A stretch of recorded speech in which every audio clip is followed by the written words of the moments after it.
So DPF cleaning today on a Mazda CX5 with a 2.2 litre engine. It's just drove up from Kent because the family's on holiday up in the northeast, and then they got loads of DPF warning lights come on. So I've already done the diagnostic,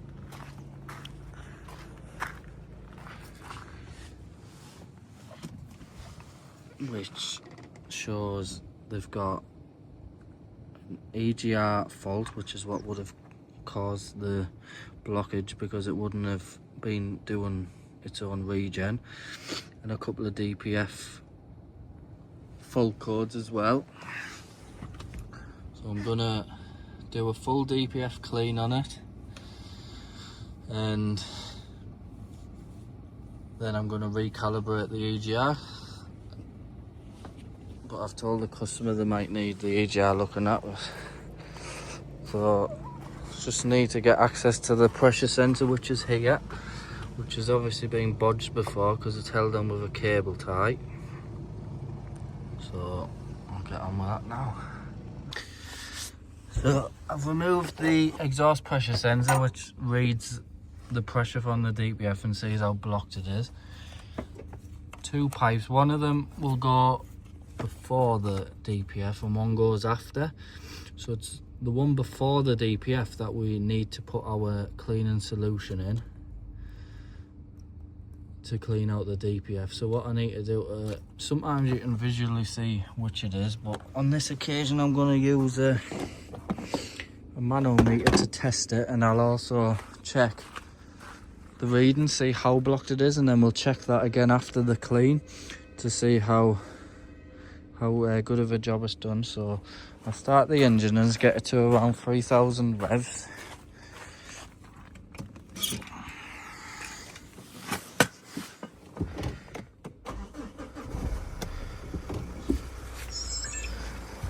And then we'll see which pipe we need.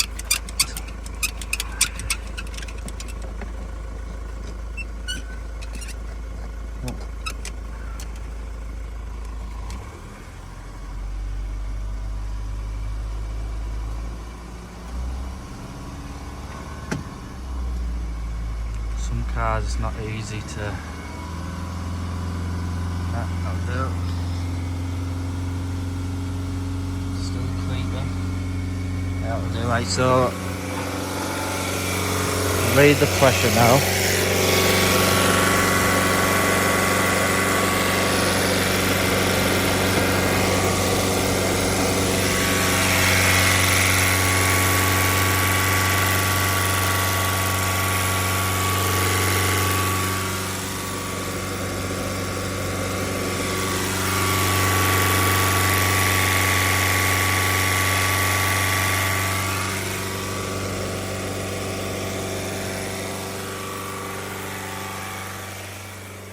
So as you could see, one of them was reading 70, which is definitely the one before DPF. The other one was only reading 5, so that's the one after, which because the DPF's blocked, there's not as much pressure after the DPF.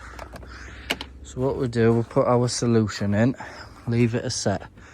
Some people use more of a pressurized way on an air compressor, but with them it's the air compressor doing the work, whereas with this it's actually the chemical.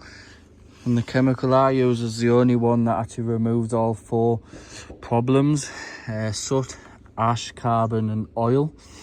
A lot of them don't do all 4, so I'll put the chemical in, leave it for 15 minutes and then flush it out.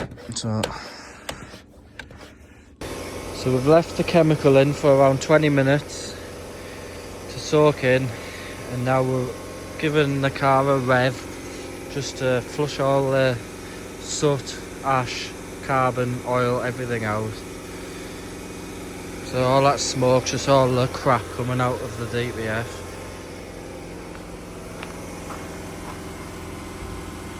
Which it'll do this for maybe half an hour until it's all out.